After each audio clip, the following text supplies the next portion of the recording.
Representative Davidson. Thank you, Chairman. Thank you to our witnesses for just a timely, very critical hearing and a topic that is absolutely vital that we get right.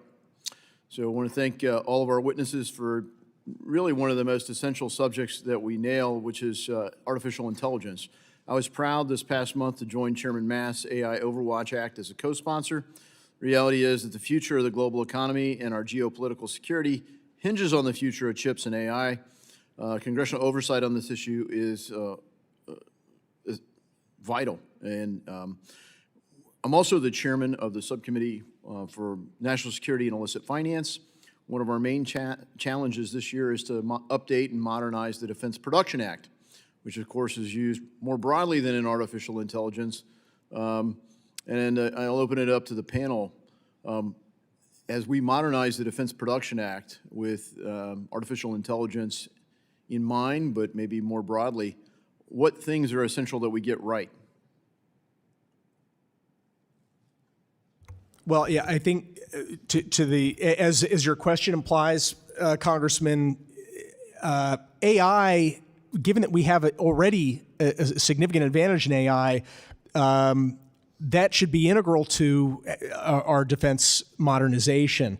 I mean, I've seen the posters at the Pentagon that, you know, I want you using AI. I mean, this should be one of the things that allows us to produce faster on demand without having to do these long-term contracts to produce munitions, for example. But that would be just one very important example is munitions. It doesn't do us much good to have the most exquisite platforms, ships, aircraft, and so forth in the world if they're going to run out of ammo quickly. Yeah, thank you for that. Mr. Feiner?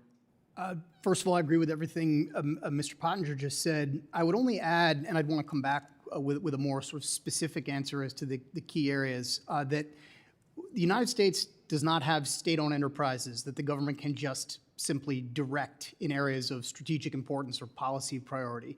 But we do have certain tools available to us, and the Defense Production Act is a big one, that enable us in areas of kind of overwhelming national security importance to the country to direct the private sector in ways that are strategically consequential. And so this tool, I think, has not been used as much as it could have been and should have been over time. And so I think exploring ways in which, particularly for something as important as winning the AI race, using the Defense Production Act makes good sense and is a constructive area for Congress to focus. Yeah, thank you. And of course, AI is going to go across lots of things. And so to the extent that you talk about other sectors, really AI is just going to be integrated with how we deal with that. So the mantra of the Trump administration has been to de-risk critical sectors of our economy, and to some extent, particularly with respect to China. I was pleased to work with the committee to write and introduce the Biological Intellectual Property Protection Act of 2025 and to co-lead the effort with Representative Houlihan and in the House and Senator Cotton across the Capitol there in the Senate. Our biotech sector is one of the most important and promising innovation sectors for our economy. Our public and private R&D institutions are world-class leaders in creating next-generation cures. The unfortunate reality is that many of the labs that turn synthetic DNA code into usable sequences operate out of China, even if they are owned by American companies. Under Chinese law, all that IP goes through these labs becomes property of the Chinese Communist Party. Each year, billions of dollars in intellectual property are stolen through supply chain weaknesses such as this.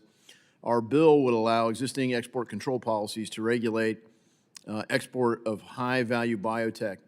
Mr. Pottinger, Chinese IP theft spans nearly every information sector of the economy. How can we use export control policy to mitigate these risks? I would still go back to the controls on powerful chips, and since AI is going to sort of supercharge China's advances or ours in the biotech space, so I think that this could be pretty powerful if we actually row back the mistaken decision to start providing China with advanced AI computing capacity. It actually gives us a leg up in biotech. Yeah, thank you, and I yield back. Representative yields back. Representative Smith. Thank you so much, Mr. Chairman.